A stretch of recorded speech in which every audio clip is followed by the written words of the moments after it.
So hello everyone, welcome back to my YouTube channel. पिछली video में हमने discuss किया रेसिप्रोकल प्रोनाउन को। आज की इस वीडियो में हम डिस्कस करने वाले हैं इंट्रोगेटिव प्रोनाउन किसे कहते हैं। तो चलिए बिना कुछ देर किए वीडियो को शुरू करते हैं। नमस्कार दोस्तों, मेरा नाम है राहुल और आप सभी देख रहे हैं टारगेट क्लासेस को। तो आज का हमारा टॉपिक है इंट्रोगेटिव प्रोनाउन यानी कि प्रश्नवाचक सर्वनाम। हमने यहाँ डेफिनेशन लिखा है कि an interrogative pronoun is a word used to ask a question and replace a noun in a sentence। यानी कहने का मतलब ये है, प्रश्नवाचक सर्वनाम वाक्यों में संज्ञाओं की जगह लेने वाले शब्द होते हैं जिनका इस्तेमाल सवाल पूछने के लिए किया जाता है। एग्जाम्पल में कौन कौन से इंट्रोगेटिव प्रोनाउन होते हैं? whom, whose, which and what। तो हम एक एक करके इन इंट्रोगेटिव प्रोनाउंस को डिस्कस करेंगे। सबसे पहले हम डिस्कस करने वाले हैं हूँ को। हूँ का मतलब होता है कौन या किसे, यह व्यक्तियों के लिए प्रयोग किया जाता है और सब्जेक्ट का पता करने के लिए किया जाता है। हमने यहाँ सेंटेंस लिखा है, सबसे पहला है who is playing the cricket, कि क्रिकेट कौन खेल रहा है। कौन, जैसा कि हमने बताया कि हूँ का मतलब क्या है, कौन। तो क्रिकेट कौन खेल रहा है, तो हूँ क्या है, इंट्रोगेटिव प्रोनाउन है, क्योंकि ये सब्जेक्ट के रूप में यानी कि सब्जेक्ट के जगह पे इसे प्रयोग किया गया है प्रश्न पूछने के लिए। ठीक है, जैसे हम यहाँ अगर लिख देते हैं कि Mohan is playing the cricket, Mohan cricket खेल रहा है, क्वेश्चन मार्क तब नहीं लगाते, मोहन क्रिकेट खेल रहा है, तो उसी के जगह पे, मोहन के जगह पे हमने रिप्लेस कर दिया किसको, हूं को। तो who is playing the cricket, हम प्रश्न पूछ रहे हैं कि कौन क्रिकेट खेल रहा है, तो हूं जो है वो क्या है, सब्जेक्ट के जगह पे क्या हुआ है, रिप्लेस हुआ है, तो ये क्या हो गया, हूं इंट्रोगेटिव प्रोनाउन हो गया, हूं इज।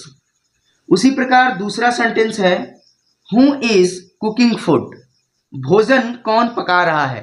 तो जो हूं है वह किसके जगह पे, सब्जेक्ट के जगह पे रिप्लेस किया गया है। अगर हम यहाँ पे कह दें कि गीता इज कुकिंग फूड, अगर हम यहाँ सब्जेक्ट रख देते हैं तो गीता क्या हो जाएगी, सब्जेक्ट हो जाएगी, और उसी गीता के जगह पे हूं वो क्या हो गया, इंट्रोगेटिव प्रोनाउन हो गया। अब इसी क्रम में और भी जो इंट्रोगेटिव प्रोनाउन है उसको हम जान लेते हैं, जैसे whom, whose, which और what को। आइए इसी क्रम में अगला इंट्रोगेटिव प्रोनाउन देख लेते हैं जो है whom। whom का मतलब होता है किसे या किसको, जो व्यक्तियों के लिए प्रयोग किया जाता है और ऑब्जेक्ट का पता करने के लिए किया जाता है। जैसे हमने यहाँ वाक्य लिखा है, सबसे पहला है whom did you call, यानी कि तुमने किसे बुलाया। यहाँ ऑब्जेक्ट का पता लगाने के लिए हम किसका प्रयोग किए हैं, whom का, किसे बुलाया। ठीक है, ऑलरेडी इसमें सब्जेक्ट दिया हुआ है और ऑब्जेक्ट का पता लगाने के लिए हम किसका प्रयोग कर रहे हैं, whom का प्रयोग कर रहे हैं, यानी कि किसे। उसी प्रकार दूसरा है whom are you waiting for, तुम किसका इंतजार कर रहे हो। तुम जो है इसमें सब्जेक्ट हो गया और हम पूछ रहे हैं कि किसका इंतजार कर रहे हो, यानी कि हम ऑब्जेक्ट का पता लगा रहे हैं, तो हमने रिप्लेस किया है ऑब्जेक्ट के जगह पे किसको, किसका। तो ये क्या हो गया, whom इंट्रोगेटिव प्रोनाउन हो गया। उसी प्रकार नंबर 3 है whom do you trust, तुम किस पर भरोसा करते हो।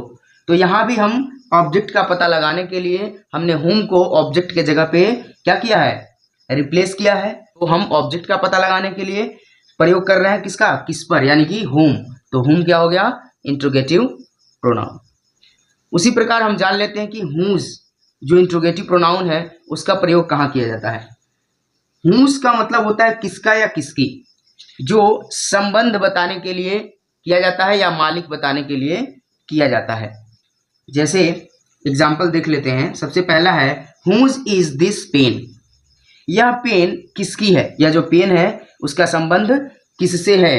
तो हम मालिक का पता लगाने के लिए कर रहे हैं कि ये पेन जो है किसका है, तो यहाँ पर ये whose जो है क्या हो गया, इंट्रोगेटिव प्रोनाउन। उसी प्रकार नंबर 2 है whose is this house, यह घर किसका है। तो यह घर किसका है, किसका जो है इसमें वो क्या है, इंट्रोगेटिव प्रोनाउन है, क्योंकि इस घर के मालिक का पता हम लगाने के लिए किसका प्रयोग किए हैं, whose का।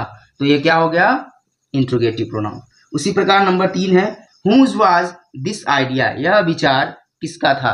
तो किसका जो है वह क्या हो गया, यहाँ पे whose जो क्या है इंट्रोगेटिव प्रोनाउन है, क्योंकि इस विचार किसका था इसका संबंध बताने के लिए हम किसका का प्रयोग कर रहे हैं, यानी कि मालिक को ढूंढ रहे हैं कि यह विचार किसका था, यह विचार जिसने दिया वह कौन है।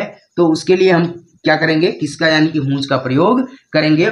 और जितने भी इंट्रोगेटिव प्रोनाउन है उनके बाद क्या आता है, हेल्पिंग वर्ब आता है। तो चलिए इसी के साथ विच को हम जान लेते हैं। विच का मतलब होता है कौन सा या कौन सी, जो सिलेक्शन या चॉइस के लिए प्रयोग किया जाता है व्यक्ति या वस्तु के लिए। जैसे हमने यहाँ पे लिखा है विच इज योर ब्रदर, आपका भाई कौन सा है। तो यहाँ पे क्या किया जा रहा है, सिलेक्शन चुनाव किया जा रहा है कि कुछ लोग हैं उनमें से आपका भाई कौन सा है। तो चुनाव के लिए किसका प्रयोग करेंगे, विच का, ठीक है। उसी प्रकार दिया है दूसरा विच इज योर कार। तो विच इज योर कार, तुम्हारी गाड़ी कौन सी है। तो यहाँ पर भी क्या किया जा रहा है, सिलेक्शन किया जा रहा है, चुनाव किया जा रहा है। कई गाड़ियां हैं और उनमें से पूछा जा रहा है कि तुम्हारी गाड़ी कौन सी है। तो विच जो है वह चुनाव के लिए यानी कि सिलेक्शन के लिए और चॉइस के लिए प्रयोग किया जाता है। तो विच क्या हो जाएगा, इंट्रोगेटिव प्रोनाउन।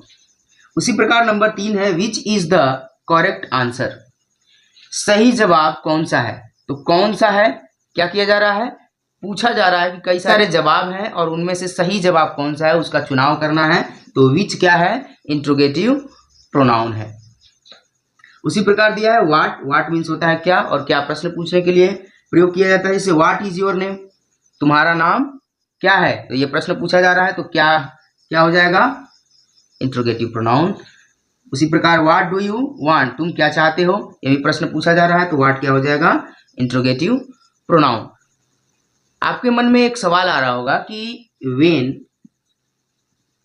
व्हाई और वेयर ये भी तो प्रश्न पूछने का काम करते हैं, लेकिन इन्हें इंट्रोगेटिव प्रोनाउंस नहीं कहते हैं, क्योंकि इन्हें हम कहते हैं इंट्रोगेटिव एडवर्ब। ठीक है, तो हम इसको इंट्रोगेटिव एडवर्ब में डिस्कस करेंगे।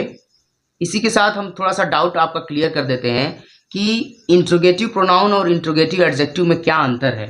तो इंट्रोगेटिव प्रोनाउन के बाद हमेशा क्या आता है, वर्ब आता है, जबकि इंट्रोगेटिव एडजेक्टिव में ऐसा नहीं है। इंट्रोगेटिव एडजेक्टिव में इंट्रोगेटिव के बाद तुरंत ही कोई नाउन आता है। जैसे यहाँ पे हम इसी को लिख दें, विच